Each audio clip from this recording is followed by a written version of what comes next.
Hujambo na nikukaribishe tena mtazamaji wa The World News katika kipindi hiki cha ulimwengu wa siasa. Mimi ni Adam Hussein. Rais wa Uturuki Recep Tayyip Erdogan amesema hatokubali namna ambavyo Israel inaendeleza ubabe katika eneo la ukanda wa Gaza na ukingo wa Magharibi. Rais Recep Tayyip Erdogan amepongeza mkutano mkubwa wa wafuasi wa Palestina huko Istanbul katika siku ya mwaka mpya kama wakati wa kihistoria, akisema kwamba ulituma ujumbe wa wazi kwamba Palestina haiko peke yake. Amesema wao kama Uturuki wataunga mkono chochote katika Palestina, hasa ukanda wa Gaza na ukingo wa Magharibi.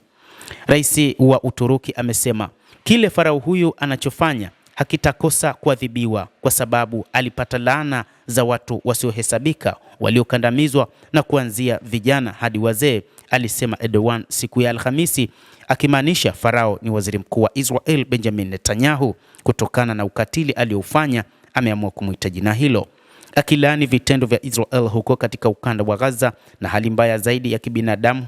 Rais wa Uturuki alisema mateso ya watoto huko Gaza wanaoishi katika mahema ya muda huku kukiwa na upepo na mvua hayatakosa jibu na Netanyahu hataepuka kuwajibishwa. Rais huyo wa Uturuki Bwana Recep Tayyip Erdogan na mwenzake wa Marekani Donald Trump wanatazamiwa kuzungumza kwa simu siku ya Jumatatu ya wiki ijayo.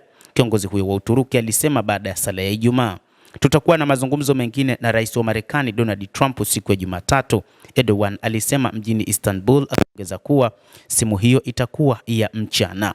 Hatutasahau Palestina, nasema zaidi rais wa Uturuki Recep Tayyip Erdogan.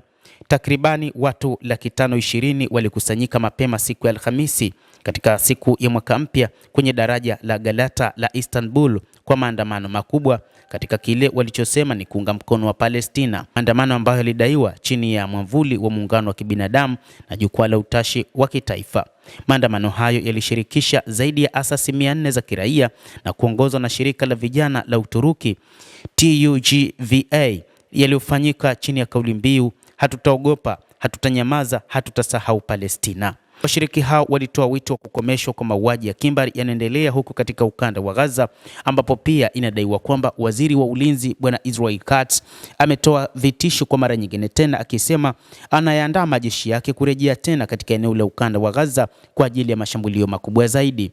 Israel iliua zaidi ya Wapalestina 72,000, wengi wao wakiwa wanawake na watoto, wakati wa vita vya mauaji ya halaiki dhidi ya raia katika ukanda wa Gaza vilivyoanza Oktoba mwaka 2023 na kuharibu eneo hilo. Usitishaji wa vita ulianza Oktoba mwaka 2025, lakini ukiukwaji wa Israel umeendelea, na ni kutokana na kile walichodai kwamba hata wapiganaji wa Hamas wamekiuka makubaliano ya kusitisha vita, na hivyo wao wamelazimika kuanzisha operesheni nyingine. Endelea kutufuatilia mtazamaji, na usisahau kulike, usisahau kucomment, kadhalika na kusubscribe.